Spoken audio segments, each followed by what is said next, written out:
Gadis ini hendak melepas sweternya dan melompat ke kolam renang bersama teman-temannya. Dua orang di kolam berteriak keras agar dia melepas pakaiannya. Tiba-tiba permukaan kolam dengan cepat membeku dengan kecepatan yang terlihat dengan mata telanjang. Gadis yang baru melepas separuh mantelnya itu langsung memanggil temannya. Kedua orang di dalam air itu bahkan tidak tahu bahwa airnya tidak normal. Tetapi begitu mereka berbalik, mereka menemukan bahwa air dengan cepat membeku. Es menyebar ke tengah dengan arah yang berbeda. Saat ini, teman-temannya baru dengan cepat pergi ke darat. Es dengan minus 100 derajat mengejar di belakang mereka. Tepat ketika kolam akan membeku sepenuhnya. Dua orang ini terakhir beruntung berenang ke tepi kolam. Gadis ini adalah yang pertama berhasil berenang ke tepi. Tapi yang mengejutkan orang-orang adalah pria lainnya terjebak di air. Teman sebelahnya langsung menemukan alat besi. Satu kaki sang pria di dalam air sekarang tidak memiliki perasaan sama sekali. Teman ini setelah menyapanya, dia langsung menusuk ke dalam es. Setelah beberapa kali terus-menerus, pria yang terjebak akhirnya bisa keluar. Pada saat yang sama, SHIELD menerima telepon. Filter pembekuan lanjutan telah dipasang di kolam. Kemudian agen khusus dari SHIED datang untuk menyelidiki dengan ceramah baru. Keduanya adalah siswa terbaik Akademi SHIELD. Para siswa di antara hadirin mendengarkan dengan penuh perhatian pidato mereka yang luar biasa. Setelah beberapa detik, kaki pemuda ini mulai membeku. Melihat ada yang tidak beres, orang-orang SHIELD segera datang menyelamatkannya. Namun anehnya dalam waktu 1 menit, seluruh tubuhnya tertutup es. Agen khusus wanita ini bergegas membantunya memecahkan keadaan ini. Rekan di sebelahnya menepuk lehernya dengan ringan agar memecahkan kebekuan di lehernya. Tetapi saat wanita itu membantunya, sang agen khusus SHIELD menemukan sebuah filter pembekuan lanjutan di dekatnya. Saat sahabatnya menginjaknya, es di tubuhnya juga pecah. Setengah jam kemudian, pemuda itu selesai minum teh panas dan pergi. Namun banyak hal aneh yang terjadi berturut-turut. Jelasnya agen Hira mengincar Akademi SHIELD. Agen khusus mulai menyelidiki kasus tersebut. Sang agen khusus laki-laki pergi ke kamar korban. Dia mengagumi versi yang lebih kecil dari senjata besarnya.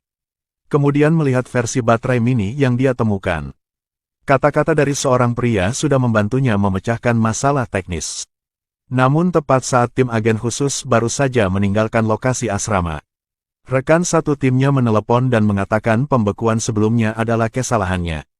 Tapi saat sang agen khusus kembali ke lab anak laki-laki itu, dia menemukan lawannya sedang membangun filter kriogenik super besar.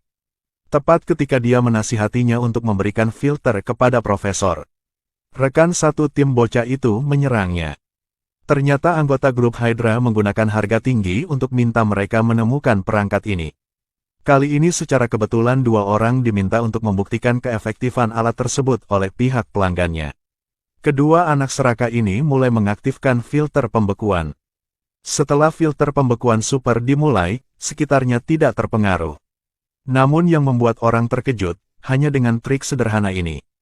Sejumlah besar awan muncul di langit. Lalu es batu besar dan kecil terus jatuh di tanah. Dua orang terkejut, mereka menatap fenomena aneh ini. Bocah itu tidak percaya, mengambil batu besar itu. Tetapi saat ini, dia mengucapkan selamat kepada Fraser atas efek yang tidak terduga. Awan di langit semakin banyak muncul. Tanpa pilihan lain, keduanya dengan cepat berlari ke dalam mobil. Tapi anehnya banyak es batu besar jatuh dari langit.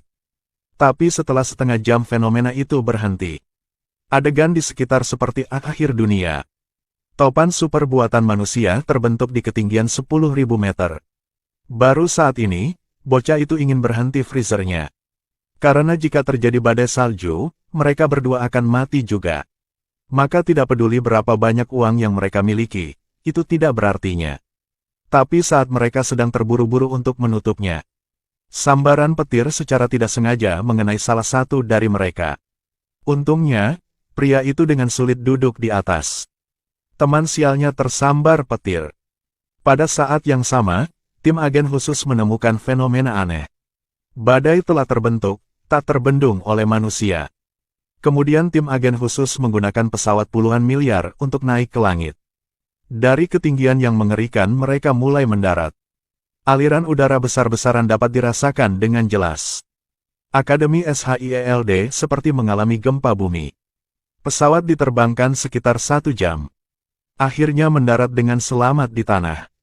Tetapi ketika agen khusus SHIELD pergi ke depan bocah itu, mereka tidak banyak bicara dan dengan cepat membawa mereka berdua ke pesawat. Pengemudi tidak berani menunda. Semua orang berusaha menyelamatkan bocah yang tersambar petir.